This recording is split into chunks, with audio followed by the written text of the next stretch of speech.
그러니까 자기 필요성에 의해서 탈모 때문에 약을 드셨으면 그 약에 대한 부작용이 있으면 그걸 갖다가 다시 좋은 방향으로 이끌 수 있는 약을 먹는 것은 좋은 방법이라고 생각됩니다.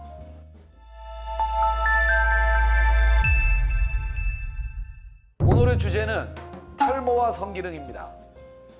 탈모약을 어쩔 수 없이 먹어야 되는 경우에 남자들한테 이상하게 안 좋다 하는데 탈모에는 안드로게선 탈모가 있는데 안드로게선 이 남성 호르몬입니다. 근데 남성 호르몬 중에서 사람들이 이제 잘못 이해하고 있는 것들이 뭔가 하면 남성 호르몬 한 5가지가 되는데 그 중에서 하나가 디하이드로테스토스테론이라고 남성 호르몬이 말초 조직으로 이동되면서 5알파 하는 효소에 의해서 디하이드로테스토스테론이 되는데 디하이드로테스토스테론 자체가 DHT라는 그 자체가 모발을 약하게 만들어서 오래 못 가게 합니다. Oh no. 이 호르몬 제제를 먹다 보면 한 가지 호르몬 제제가 줄어드는 건데 그것만 가지고 성기능과 직접적 영향이 있다라고 보기에는 좀 무리가 있다 이렇게 보시는 건가요? DHT는 유명한 약은 프로페시아가 있는데 프로페시아가 그 전체 알려진 통계상으로서는 발기력 약화를 만드는 게 한 3%라고 합니다. 아, 전체 환자의 3%. 그럼 너무 미미한데? 예.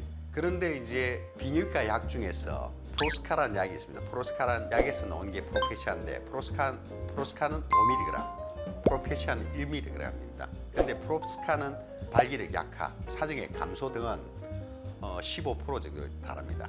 근데 용량이 적으니까 1g이니까 아마 3%로 좀 줄어드는 것 같습니다. 근데 한편 생각해 보면 3%라도 자기가 그 3% 안에 들면 100% 아니겠습니까? 예. 탈모냐 성기능이냐 3%에 해당하는 분들은 반드시 선택을 할 수밖에 없네요. 예. 그리고 프로페시아나 탈모약을 끊으면 발기 능력은 다시 되돌아옵니다. 또 머리도 다시 빠지고. 맞습니다. 그러면 그 프로페시아 먹으면서 발기부전 치료제를 같이 먹으면 비아그라나 뭐 이런 약들 있잖아요. 필요할 때 같이 복용을 하면 문제는 해결되는 거 아닌가요? 그러니까 자기 필요성에 의해서 탈모 때문에 약을 드셨으면 그 약에 대한 부작용이 있으면 그걸 갖다가 다시 좋은 방향으로 이끌 수 있는 약을 먹는 것은 좋은 방법이라고 생각됩니다.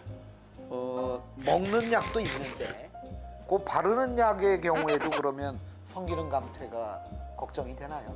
아니 그 바른 약은 전혀 성기능 관계하고 전혀 관계가 없습니다. 그러면 그냥 바르는 약 바르면 부작용이 있는 거 3%에 해당하는 분들은 바르는 약 바르면 될 것 같은데. 그게 남성에서는 그 먹는 약이 상당히 도움이 됩니다. 근데 여성에서 프로페시아는 여성에 대한 어떤 부작용들과 이것들이 아직까지 논의 중에 있는 상황이니까 여성들에서는 미녹시딜을 쓰는 분들이 많고 제 아는 분인데 프로페시아를 먹고 난 이후에 여성분이 갑자기 유인원처럼 수염도 나고 아, 원하지 않는 부위에 위에 털이 많이 나셔가지고 혼이 난 분도 있습니다. 사실은.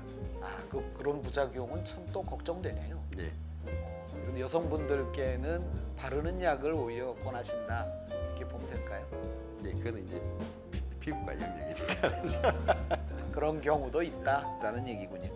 결론적으로 탈모에 의해서 약을 먹어서 발기력 약화가 왔으면 발기력 강화하기 위해서 약을 드셔가지고 발기력을 계속 유지시키는 것은 아주 슬기로운 방법이라고 생각됩니다.